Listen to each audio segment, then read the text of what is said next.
우리 인간의 사고를 병들게 해서 인간관계에 심각한 문제를 일으키는 아주 잘못된 두 가지 생각이 있습니다. 한 가지는 우월의식이고 다른 한 가지는 열등의식입니다. 우월의식이란 내가 가지고 있는 그 이상으로 자신을 과대평가하는 것입니다. 이것은 어쩌면 자기 기만이라고도 말할 수 있습니다. 되풀이해서 계속 착각하면 내가 정말 그렇다고 생각합니다. 그래서 왕자병, 공주병 그런 말들을 하는데 아마 여기에 해당이 될 것입니다. 자기 생각을 절대적이라고 여깁니다. 자기 능력을 제법 큰 것이라고 생각합니다. 착각만큼 무서운 것이 없습니다. 그런 착각에 빠지기 시작하면 아주 자연스럽게 저절로 다른 사람 무시하고 아나무인격이 되고 교만의 자리에 떨어지게 됩니다. 사람들이 하도 많은 착각 속에 사니까 이런 말이 있을 정도입니다. 오고 가는 착각 속에 헷갈리는 너와 나. 두 번째는 열등의식입니다. 우월의식보다 이것은 더 심각합니다. 내가 가지고 있는 그 이하로 자신을 과소평가합니다. 단점이란, 약점이란 누구에게나 다 있습니다. 그런데 그 단점과 약점을 극복하면 그 인생은 아름답고 향기로운 인생이 됩니다. 그러나 극복하지 못한 채 거기 매여 살면 왜곡된 인생이 돼버리고 마는 것입니다. 그래서 다른 사람을 대할 때 언제나 피해의식을 가지고 자격지심을 가지고 열등감을 가지고 그렇게 대합니다. 그래서 상대방을 의심하고 어떻게든지 자기를 방어하려고 하고 이기려고 하는 것입니다. 현대인들은 자기 주장이 강하고 큰 소리를 내는 사람들이 많습니다. 그런데 사실은 강한 것 같지만 심한 열등감 때문이라고 심리학자들이 말합니다. 이 두 가지 생각은 잘못된 생각입니다. 하나님 앞에 전혀 잘못 갖는 마음입니다. 극복해야 할 부분인 것입니다. 오래전에 한 쌍의 젊은 남녀가 편지로 오랫동안 교제를 했습니다. 요즘에야 뭐 누가 편지로 교제하겠습니까마는 그렇게 오랫동안 마음과 마음이 편지로 통하다가 우리 그러지 말고 한번 만나자. 그래서 두 사람이 약속을 하고 이제 다방에서 만났다 그럽니다. 만나서 보니까 인물도 괜찮고 그동안에 마음이 잘 통했기 때문에 특별히 자기 소개할 필요도 없고 그래서 아주 이 김에 진실한 마음으로 사귀자 그렇게 작정을 하고 약속을 했습니다.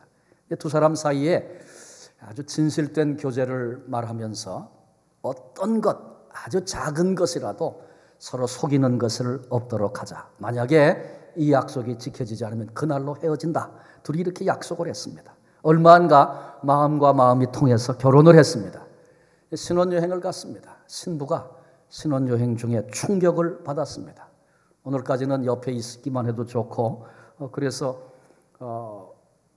그렇게 좋은 마음으로만 지내왔는데 신혼여행 가서 보니까 신랑이 한쪽 눈이 의안이에요. 가짜 눈이에요. 보니까 충격을 받았습니다.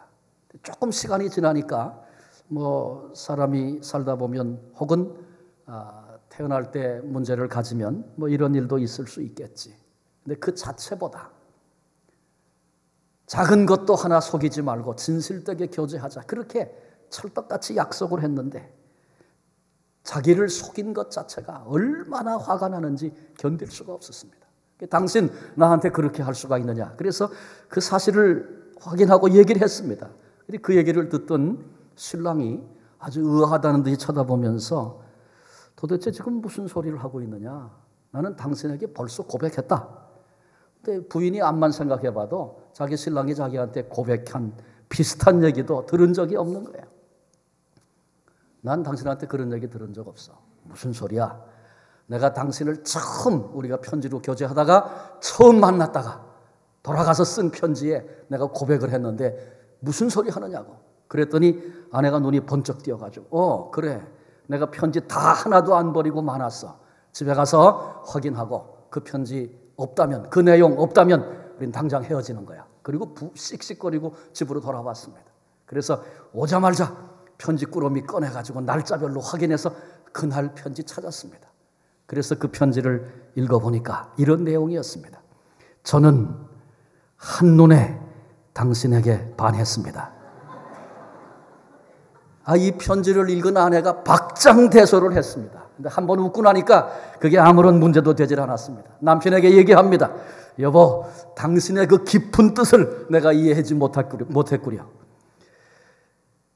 자신에게 심각한 문제가 있지만, 약점이 있을 수 있지만 이 정도로 지혜로운 남편과 아내라면 행복할 자격이 있지 않겠습니까?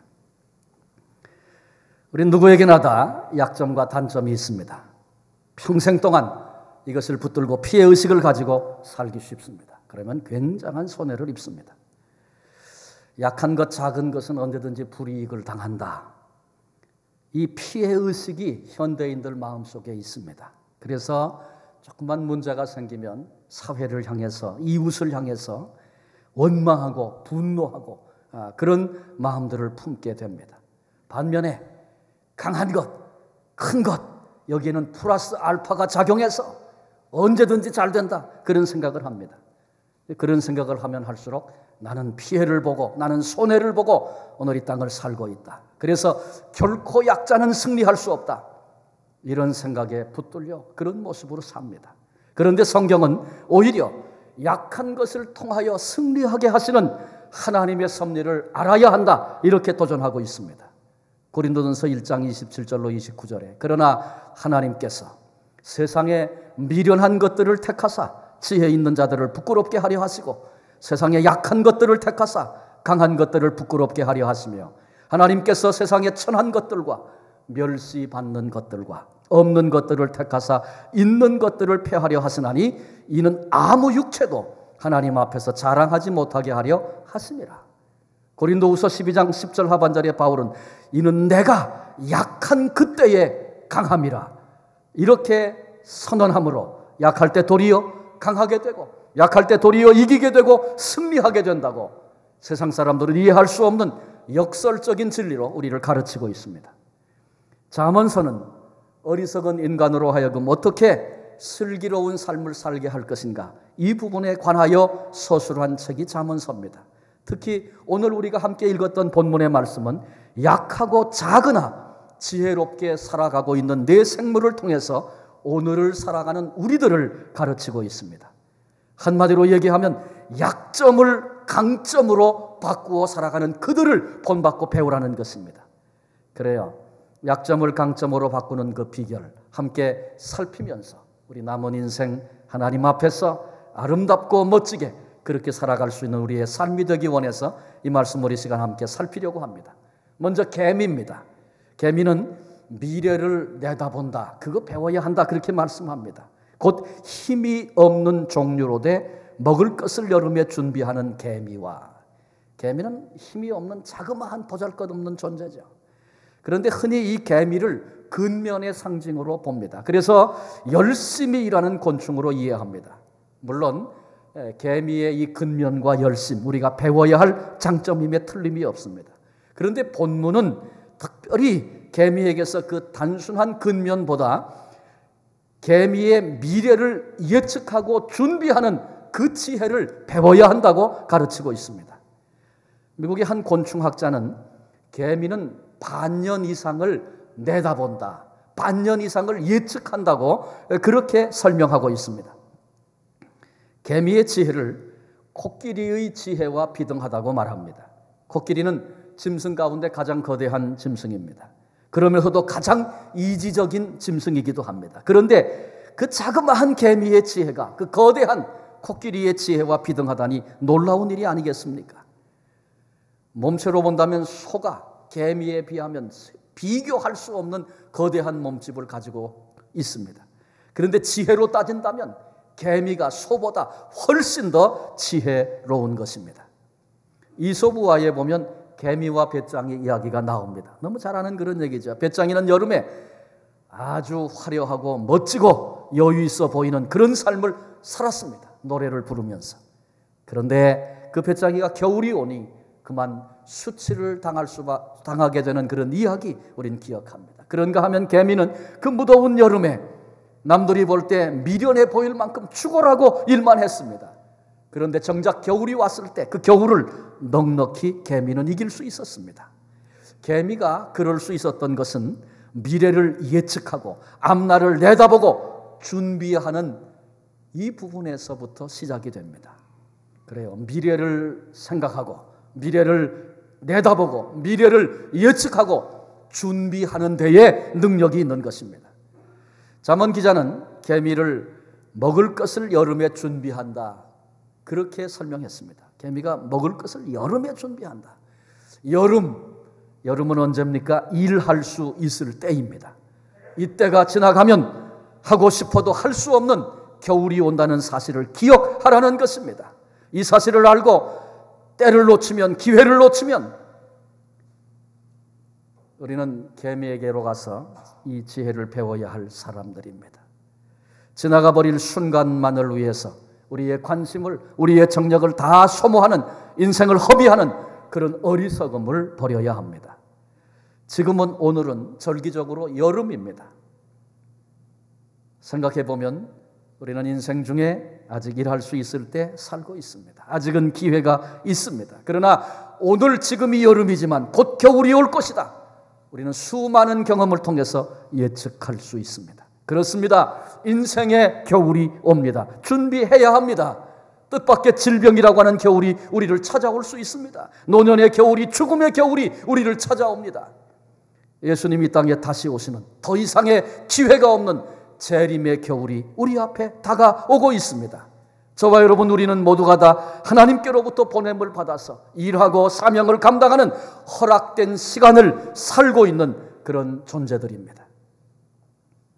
내게 약함과 자금, 많은 약점이 있을지라도 개미처럼 주님 앞에 다시 설 그날, 하나님 앞에 다시 설 그날, 제한된 시간을 살고 있는 인생인 내가 내 인생의 삶의 모든 부분이 끝날 그날 예비하고 생각하고 그날을 준비하며 살아가는 그 지혜를 배워야 합니다.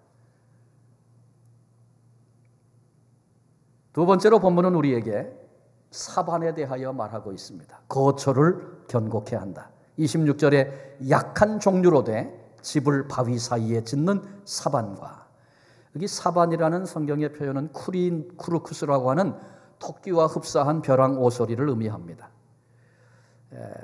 토끼와 아주 비슷한데 조금 더 작다 그래요. 아주 약하고 힘이 없는 그런 동물입니다. 초식을 주로 하는 동물입니다. 다른 동물과 더불어 싸울 무기를 갖고 있지 않습니다. 날카로운 이빨 없고요.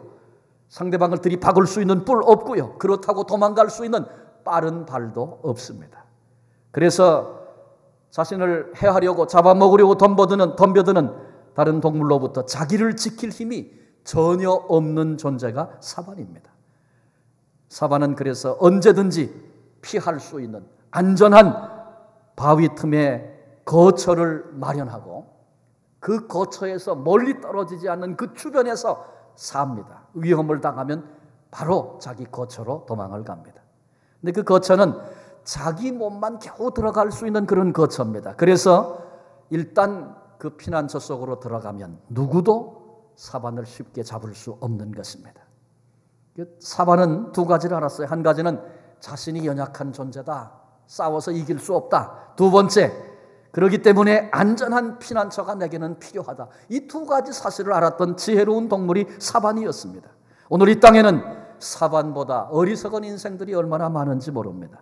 자기 자신을 잘난 줄로 착각합니다. 지혜로운 줄로 착각합니다. 내 스스로 설 것이라고 그렇게 여기며 호언장담하며 오늘 인생을 살고 있는 자들이 많이 있습니다.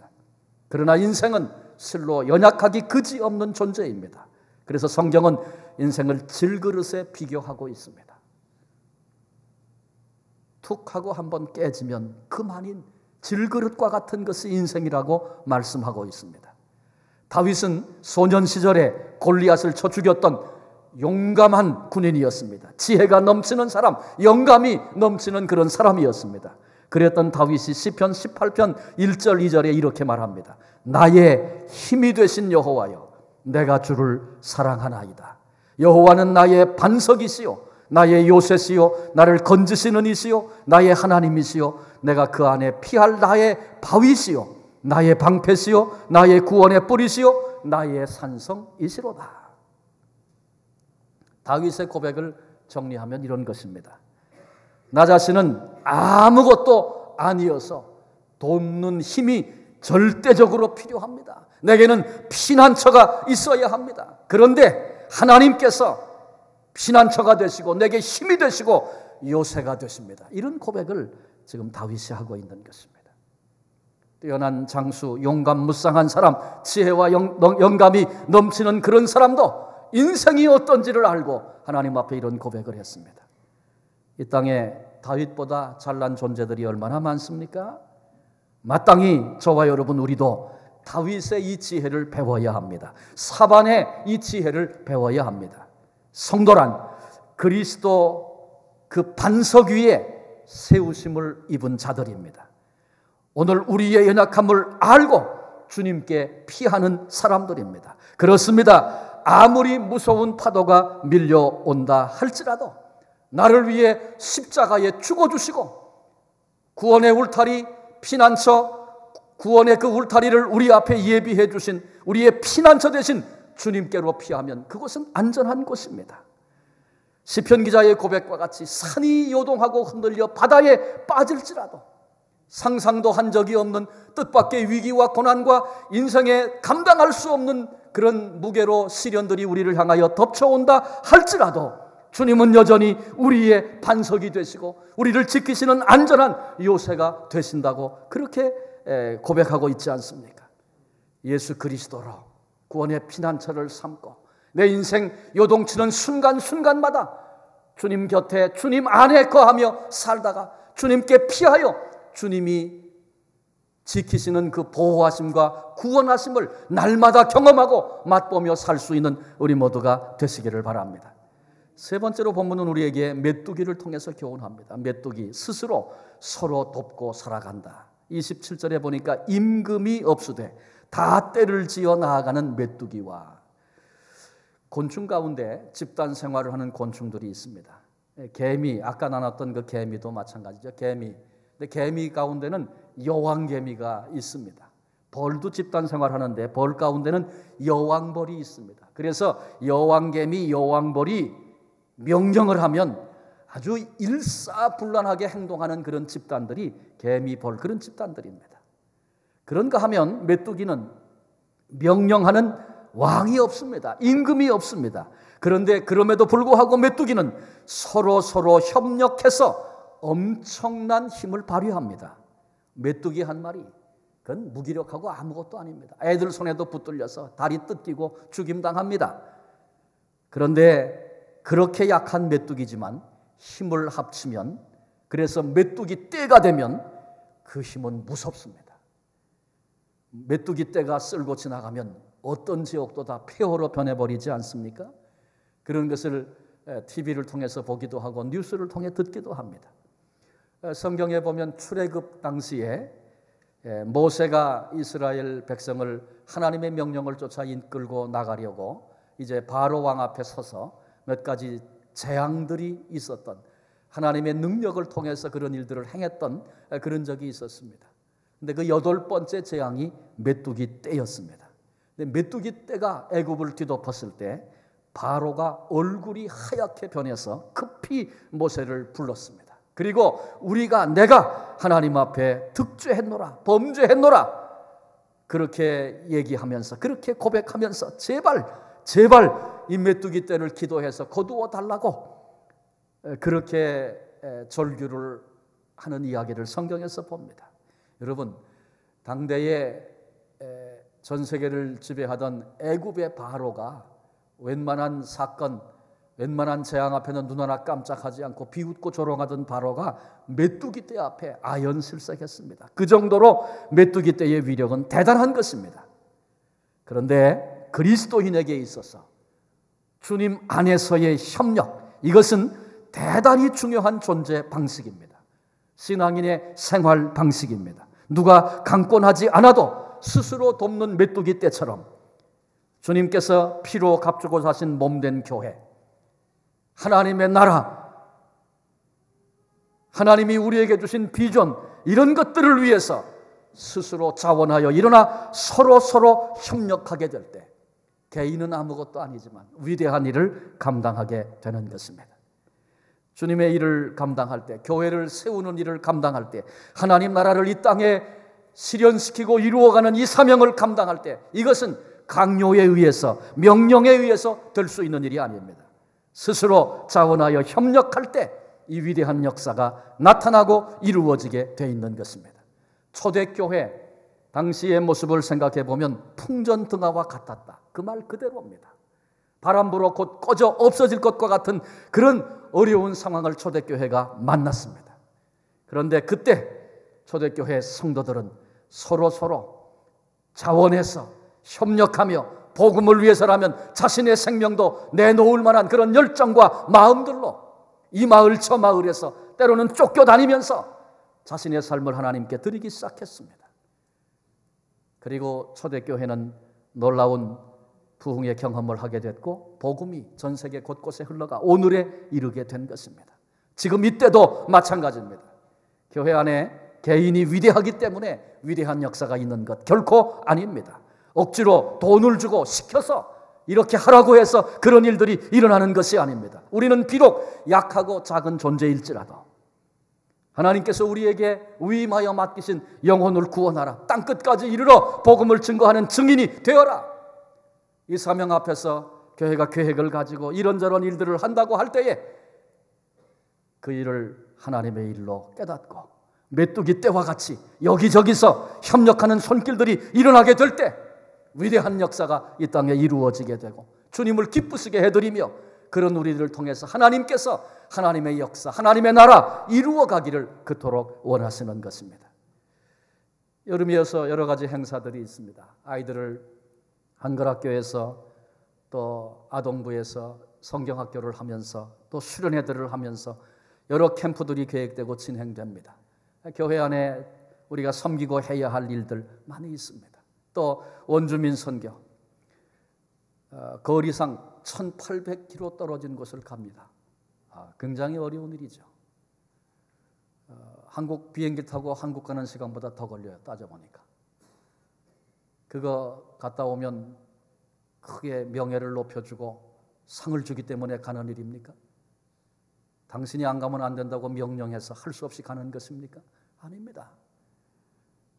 한 부분을, 한 영혼을 섬기는 일이 하나님을 섬기는 일이요, 하나님 나라를 세우는 일임을 고백하는 사람들이 자원해서 스스로 자원해서 협력하는 가운데 진행되는 일들 아니겠습니까?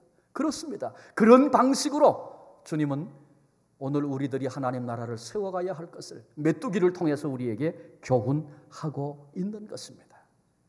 남은 생애 동안에 우리가 신앙생활하면서 하나님이 우리에게 명하신 일이어서 우리들이 감당하고 순종해 나가려고 할 때마다 우리 교회 안에 우리 교회 안에 무슨 굉장히 위대한 인물이 있고 능력 있는 사람이 있고 숫자가 많고 그런 것 아니어도 스스로 자원하는 메뚜기 떼와 같은 손길들이 일어나서 헌신하고 마음을 들이기 시작할 때 하나님의 역사가 이 땅에 이루어지는 놀라운 일들을 보게도 될 것이고 그런 연약한 자들을 통해서 큰 일을 감당하게 하시는 하나님의 역사를 찬양하는 그런 찬송의 주인공 되게 하실 것입니다. 마지막 네 번째로 도마뱀입니다. 도마뱀은 집념을 가지고 목적지까지 가는 그런 존재입니다. 손에 잡힐만 하여도 왕궁에 있는 도마뱀이니라. 도마뱀 쉽게 잡을 것 같습니다. 그러나 왕궁까지 갑니다. 어린아이에게 도마뱀은 관심거리입니다. 저는 어려서 초등학교 시절에 서원읍이라는 곳에 소풍을 갔던 기억이 납니다. 갔는데 한 아이가 야 도마뱀이 있다. 그러니까 애들이 우 몰려갔어요. 도마뱀 몇 마리가 막 도망을 갑니다. 저도 한 마리 목표를 정하고 따라가서 딱 잡았습니다. 잡고 나서 보니까 뭐만 남았어요? 꼬리만 남았어요.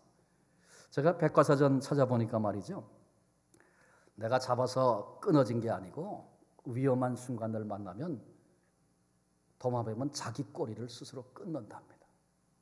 끊어버리고 도망을 간다는 거예요. 끊으면 놀라운 것은 신경이랑 다 살아있어가지고 꼬리가 꿈틀꿈틀거려.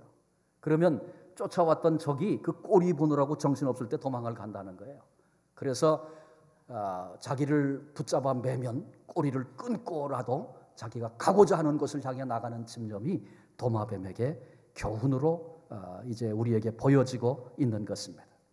그리고 경비가 삼엄한 왕궁에도 특히 그 도마뱀은 이렇게 그 벽을 잘 타는 그런 발을 가지고 있어요.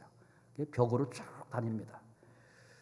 아무것도 아닌 쉽게 잡힐 것 같은 그런 존재지만 목표가 왕궁이면 거기도 가는 그런 도마뱀. 우리도 이 도마뱀을 배워야 합니다. 그래서 나를 어떤 문제가 어떤 사건이 나를 얽어매려고 하면 어떤 유혹이 나를 붙잡으려고 하면 꼬리를 끊고라도 목적지로 나아가는 도마뱀처럼 꼬리를 자르고라도 목적지까지 달려가는 그런 모습, 그런 자세 배워야 합니다. 그리스도인은 하늘 왕국을 향해서 영원한 하나님 나라를 향해서 거룩한 목적지를 눈으로 바라보며 그 목적지를 향하여 나아가는 그런 삶 살고 있는 자들이 아닙니까? 그런데 오늘 우리가 살고 있는 이 세상은 우리를 삼키려고 하는 유혹의 손길이 참 많이 있습니다. 내면으로부터 유혹이 일어나고 외부로부터 찾아오는 유혹이 있습니다. 예수님을 믿기로 작정하고 충성하기로 다짐하고 헌신하기로 결심했음에도 불구하고 이런 유혹과 문제, 작은 일들 앞에 헐딱 넘어가서 내가 했던 다짐, 내가 했던 결심 다 잊어버리고 그렇게 사는 자가 되어서는 안 된다. 그런 말씀입니다. 크고 작은 유혹이 우리를 사로잡아 넘어뜨리려고 하고 우리를 향하여 도전한다 할지라도 그런 것에 붙잡혀서 그냥 끌려다니는 그런 그리스도인이 되어서는 안 되는 것입니다. 우리도 꼬리를 자르더라도 꼬리를 자를 때는 아픕니다. 고통 없이 어떻게 자기 꼬리를 자를 수 있겠어요? 결단 없이 어떻게 자기 꼬리를 자를 수 있겠어요? 아프지만 고통스럽지만 그럼에도 나를 얽어매고 있는 내 꼬리를 자르고라도 목적지까지 나아가는 도마뱀을 배워야 합니다. 그래서 어떤 장애, 어떤 유혹이 있을지라도 마침내 하늘 왕궁까지 도달할 수 있는 우리 모든 복된 성도들이 되시기를 바랍니다. 여러분, 내게 있어서 끊어버려야 할 것은 무엇입니까? 내가 예수 믿기 위해서 손해본 것, 포기한 것은 어떤 것들입니까? 그건 전부 개인적으로 다릅니다. 어떤 문제는 어떤 사람에게는 전혀 문제가 되질 않습니다. 그런데 내게는 그것이 유혹이 되고 내 발목을 얽어매는 문제가 되고 그래서 나로 넘어지게 만드는 것일 수 있습니다. 각각 자기에게 다른 것입니다. 그러나 내게 이것을 끊어내지 않고는 비록 아프고 힘들어도 잘라내지 않고는 하나님의 부르심을 향하여 나아갈 수 없고 영광의 하나님 나라를 향해서 나아갈 수 없다는 사실을 깨닫고 자르는 결단, 끊는 결단이 우리에게 필요한 것입니다. 신앙생활은 가만히 생각해보면 내가 얼마나 받고 얼마나 누리고 있는가 그것이 아니고 오히려 내가 주님을 위해서 얼마나 포기하고 얼마나 버렸느냐 얼마나 잘랐느냐 여기서부터 능력이 나온다는 것을 깨닫습니다. 우리가 사는 이 세상 넓고 험합니다. 이에 비해서 이 세상을 이 땅을 살아내야 할 우리 너무 약한 존재들임에 틀림이 없습니다. 그러나 낙심하지 마십시다. 더 이상 열등감과 피해의식에 붙들려 그렇게 살아서는 안 됩니다. 약하고 작아도 오히려 이기게 하시는 하나님의 은총에 부족됨이 없다는 사실을 기억해야 합니다. 약한 것 생각해보면 자랑거리일 수 없습니다. 그러나 동시에 약한 것이 우리에게 핑계거리가 되어서는 안 된다는 사실도 또한 잊지 말아야 합니다. 주님 주신 말씀처럼 약하고 작아도 개미처럼, 개미는 미래를 예측하는 지혜를 가졌다고 그랬어요. 우리에게 수많은 약점이 있어도 하나님 나라 주님 앞에 설 그날 모든 시간과 기회가 다 끝나고 결산해야 할 때 염두에 두고 그 지혜를 가지고 살면 개미처럼 약해도 능력 있는 삶을 사는 것입니다. 사반, 거처를 견고케 하는 믿음에 대해서 우리 들었습니다. 덤비고 나를 죽이려고 하면 감당할 수 없는 그런 무능력한 존재일지라도 우리의 영원한 피난처가 되시는 예수 그리스도, 십자가로 생명의 길, 산 길을 열어주신 우리 주님 거처로 삼고 주 안에 거하며 문제가 밀려오면 십자가 앞으로 예수 그리스도께로 피하는 주님으로 피난처를 삼는 그런 믿음의 삶 우리도 살아야 합니다. 그때 연약한 사반일지라도 아무도 해할 수 없는 그런 존재가 될 수 있는 것처럼 하나님께서 그런 승리를 우리로 경험하게 하실 것입니다. 메뚜기 스스로 돕는 협력에 대한 이야기를 나눴습니다. 우리가 도도하게 흘러가는 세상의 죄악의 물결 속에서 무슨 일을 할 수 있겠습니까? 그러나 지극히 작은 힘이라도 자원하는 마음으로 주님을 위해서, 주님의 나라를 위해서 스스로 협력하는 메뚜기 떼와 같이 그렇게 우리들이 한 마음으로 일어설 수 있다면 모든 약점을 뛰어넘어서, 모든 약함을 뛰어넘어서 주님이 우리를 통해서 위대한 일을 감당하게 하시는 하나님의 역사의 주인공들로 그렇게 우리를 써 주실 것입니다. 도마뱀, 아파도 고통스러워도 붙잡으면, 방해하면 예수님께로 나아갈 수 없도록, 하나님 나라의 영광을 향하여 나아갈 수 없도록 우리를 사로잡고 붙잡는 것 있다면 끊어버리는, 잘라버리는 아픔을 통해서라도 목적지까지 달려가는 도마뱀의 그 침 좀 우리도 배워야 합니다. 잘라야 하는데 자르지 못하고 수없는 세월을 머뭇거리면서 그렇게 산 것 아닙니까? 계속해서 그렇게 살다가 더 이상 기회가 없는 순간이 우리에게 온다면 그 당황스러운 때를 어떻게 견디시렵니까? 주님의 부르심 앞에 가로막는 것이라면 아파도 자르는 결단이 오늘 우리에게 있어야 합니다. 그래서 이 지혜로운 동물들, 이 지혜로운 곤충들, 지혜로운 생명들을 통해서 오늘 주신 교훈을 쫓아 영적 교훈을 우리가 붙들고 배워야 합니다. 그래서 약점이 그것 때문에 오히려 강점이 되는 그 비밀을 주 안에서 확인하고 약점을 오히려 강점되게 하는 그런 삶 우리도 살아야 할 것입니다. 그래서 우리에게 약함과 자금이 있을지라도 크고 두려운 일들이 엄습하는 삶의 자리에서 오히려 맡기신 소중한 일들을 아름답게 이루어 감당해 나가는, 그래서 하나님께 영광을 돌리는 복된 성도들 되어지시기를 주님의 이름으로 축원합니다. 기도하시겠습니다. 하나님, 도도하게 흘러가고 있는 세상의 역사, 물질 세계, 황금의 힘, 이런 흐름을 보면서 내가 얼마나 무능하고 약한 존재인가를 깨닫습니다. 그러나 우리 하나님은 약한 자들을 들어서 있는 자, 강한 자를 부끄럽게 하시고 하나님의 역사를 이루시는 분이심을 우리가 다시 말씀을 통해 확인합니다. 내게 있는 약점 때문에 주저앉는 자가 아니라 평생을 피해의식을 가지고 왜곡된 모습으로 인생을 사는 자가 아니라 약한 자를 들어서 위대한 일에 쓰시는 하나님을 바라다 보면서 오늘 말씀 속에 개미가, 사반이, 메뚜기가, 도마뱀이 우리에게 주시는 교훈 부여잡고 내게 적용하고 내가 그렇게 살아야 할 것이 어떤 것인가 말씀의 인도함과 비침을 받아 성령의 도우심을 구하며 남은 생에 그렇게 살아갈 수 있는 우리 모두가 되게 해 주옵소서. 그래서 하고 싶어도 약해서 못했습니다. 가진 것이 없어서 능력이 적어서 못했습니다. 통하지 않는 핑계를 붙잡고 그렇게 어리석은 인생을 살아가는 저희들이 아니라 약할지라도 주의 사랑이 나를 붙들고 계시고 약할지라도 우리를 도우시는 그 은혜가, 넉넉한 은혜가 주 안에 있기에 하나님 그 미래 여기서 바라다 보면서 믿음으로 이 복된 길 걸어가 승리하는 우리 모두가 되게 하시고 하나님께서 우리들을 통해서 반드시 받기를 원하시는 그 영광을 우리의 남은 일생을 통하여 아낌없이 올려드릴 수 있는 아름다운 승리의 삶을 사는 우리 모두가 다 되게 하여 주옵소서. 이미 큰 은혜를 우리에게 주시고 우리를 불러 복된 자리에 세워주신 예수 그리스도의 이름으로 감사하며 기도하옵나이다. 아멘.